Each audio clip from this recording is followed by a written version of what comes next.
Long ago, when the sun blazed high and the earth was ripe with stories of wisdom and miracles, Prophet Solomon, known as Suleiman in certain tongues, ruled over the kingdom of Israel. His dominion stretched further than any earthly king's, granted by the almighty power to command humans, beasts, birds, and even the mysterious jinn. Under his just rule, kingdoms prospered, and his name became a legend carried by the winds across continents. But as with all great kings, Solomon understood the fragile threads of morality that bound the world and the gravity of his responsibility to ensure they were not unraveled. One fateful day, while leading his vast army of men and jinn through the endless desert, a lone bird, the hoopoe, would spark a turning point that transcended borders and kingdoms. The sun scorched the desert sands, rendering them golden mirrors of heat as the army plodded onward. Men and creatures alike grew weary. Among Prophet Solomon's loyal servants was the hoopoe, a bird celebrated not for its strength but for its intelligence and sharp, observant eyes. Sensing the pressing need of Solomon's followers, the hoopoe soared into the heavens, escaping the blistering heat below and searching tirelessly for signs of water. But fate had another design for the hoopoe that day. As it skimmed above the dunes, charting the foreign contours of the earth, a second hoopoe crossed its path, a messenger of distant lands. They paused in mid-flight, exchanging tidings under the blazing sky. Brother, I bring unsettling news from the kingdom of Saba. There, a queen named Bilqis rules with wisdom and splendor, yet her people stray far from the righteous path. They worship the sun, bowing to its beauty and warmth instead of glorifying the Almighty Creator.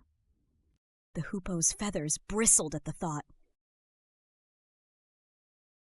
"How can this be?" it cried. "Such knowledge must reach our master, Solomon. Only he can bring justice and truth to their land." Without delay, the loyal hoopoe sped back to Solomon's army, its tiny wings cutting through the desert winds.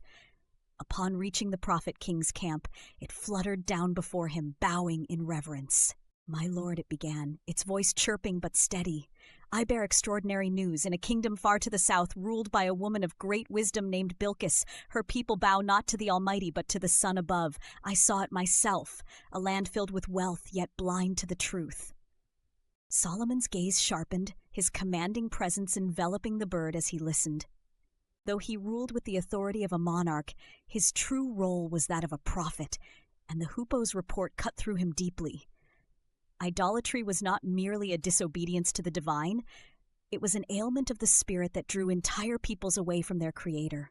"You have done a great deed, loyal hoopoe," Solomon said, his voice rich with purpose, "but I must see for myself if this report is true. Carry a message to their queen Bilqis and deliver it swiftly." The Prophet King dictated words imbued with wisdom and might, carefully crafting a letter that bore neither threats nor pleas, but carried the weight of his divine mission. Rolling the parchment tightly, he handed it to the hoopoe, who gripped it firmly in its beak. The bird took flight, tracing the sands, mountains, and valleys with tireless fervor, its heart fortified by the importance of its mission. Days passed before the spires and domes of Saba emerged on the horizon, glistening against the afternoon sun. The hoopoe descended into the heart of this foreign kingdom, weaving through tall trees and ornate buildings until it reached the grand palace. Spotting an open window, the small bird darted inside, careful to leave Solomon's letter where it would not be missed. Hidden among the carved beams of the room, the hoopoe waited, its keen eyes fixed on the Queen of Saba as the moment unfolded. Queen Bilqis was regal and thoughtful, adorned in shimmering gold and the finest silks. Her advisors surrounded her, each showing loyalty to their sovereign but bearing hints of pride. When her attendant brought forth the strange parchment found by the window, murmurs swept through the court. Bilqis, her brow furrowed, unfolded the letter and began to recite its contents aloud.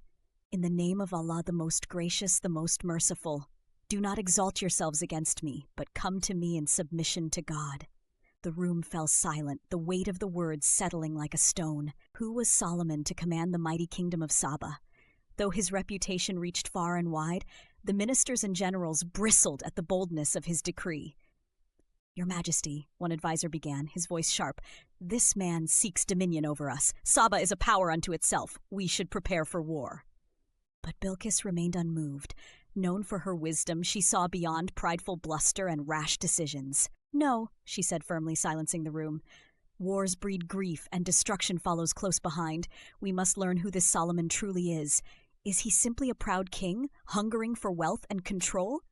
Or does he speak with divine truth? Turning to her attendants, she ordered, "Prepare gifts, treasures that will dazzle even the eyes of kings. We will test his intent. Let us see if Solomon values worldly riches or something greater." The hoopoe watched intently, every word fueling its understanding of both kingdoms, one of faith, one of curiosity. And without wasting another moment, it soared back to its master with its precious discoveries. Prophet Solomon readied himself, knowing the queen's gifts would not be mere offerings, but the opening move of a greater exchange, one that would determine the soul of Saba itself.